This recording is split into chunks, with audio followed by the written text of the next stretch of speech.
I found that nothing in life is worthwhile unless you take risks.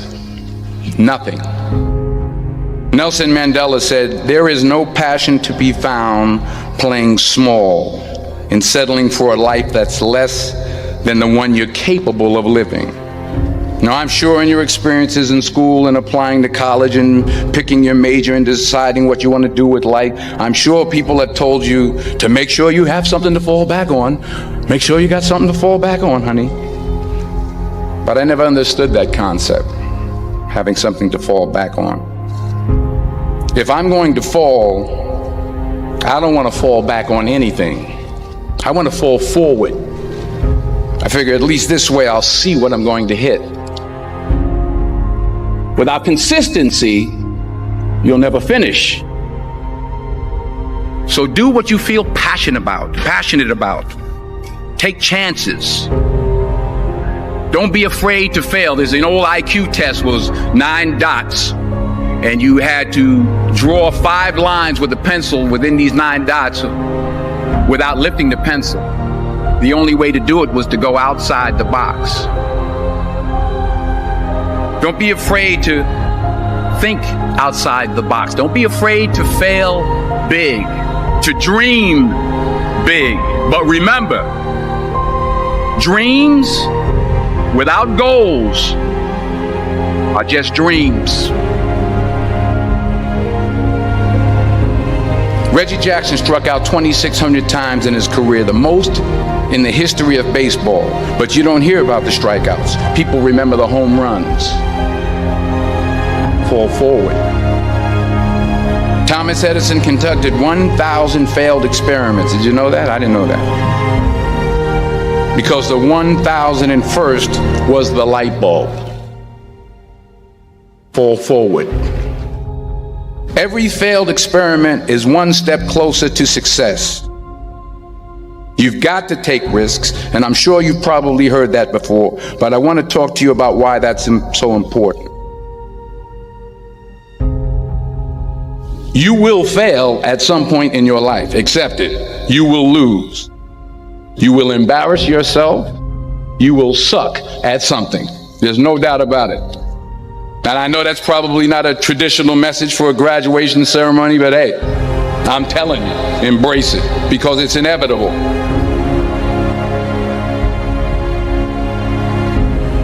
In the acting business, you fail all the time. Early on in my career, I auditioned for a part in a Broadway musical. Perfect role for me, I thought, except for the fact that I can't sing. I didn't get the job.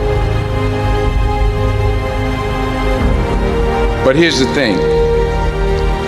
I didn't quit. I didn't fall back. I walked out of there to prepare for the next audition, and the next audition, and the next audition. I prayed. I prayed. And I prayed.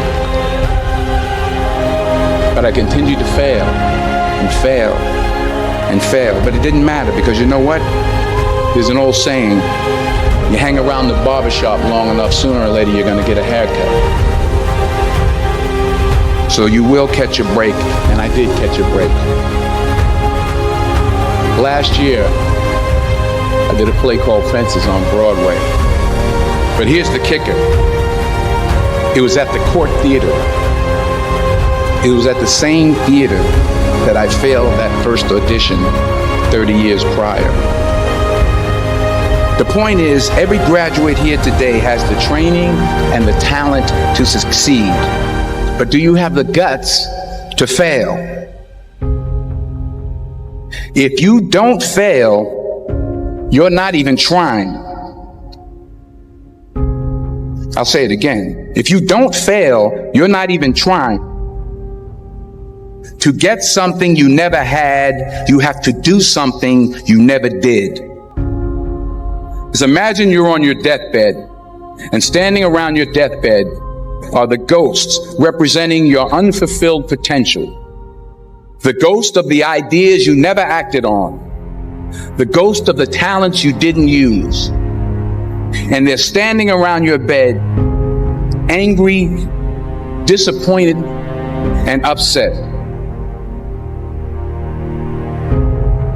They say we came to you because you could have brought us to life, they say.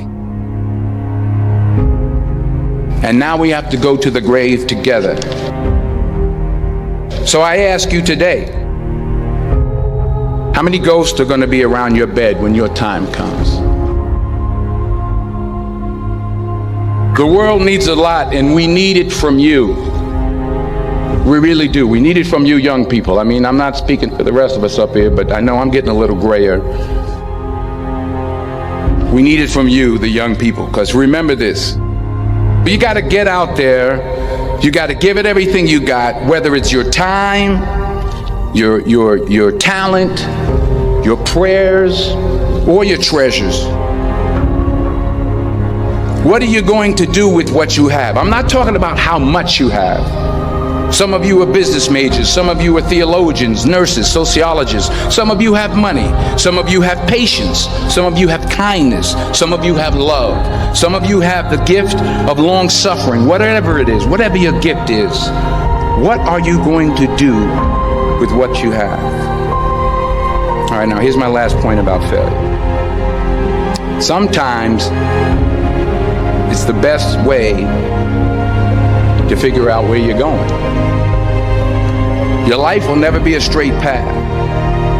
I began at Fordham University as a pre-med student. I took a course called cardiac morphogenesis. I couldn't read it, I couldn't say it, I sure couldn't pass it. So then I decided to go into pre-law, then journalism, and with no academic focus, my grades took off in their own direction. I was a 1.8 GPA. And the university very politely suggested that it might be better to take some time off. I was 20 years old. I was at my lowest point. And then one day, and I remember the exact day, March 27th, 1975, I was helping my mother in her beauty shop. My mother owned a beauty shop up in Mount Vernon. And there was this older woman who was considered one of the elders in the town. And I didn't know her personally, but I was looking in the mirror, and every time I looked at the mirror, I could see her behind me, and she was staring at me. She just kept looking at me. Every time I looked at her, she kept giving me these strange looks. So she finally took the dryer off her head and she said something I'll never forget.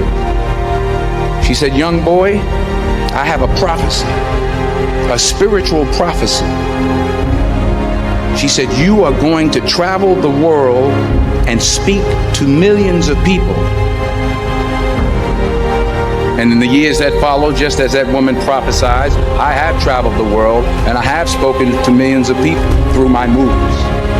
Millions who up till this day couldn't see me, who up till this day I couldn't see while I was talking to them, and they couldn't see me, they could only see the movie. They couldn't see the real me. But I see you today, and I'm encouraged by what I see, and I'm strengthened by what I see. Because taking risk is not just about going for a job. It's also about knowing what you know and what you don't know. It's about being open to people and to ideas. The chances you take, the people you meet, the people you love, the faith that you have, that's what's going to define you. Never be discouraged. Never hold back. Give everything you got. And when you fall throughout life, remember this: fall forward.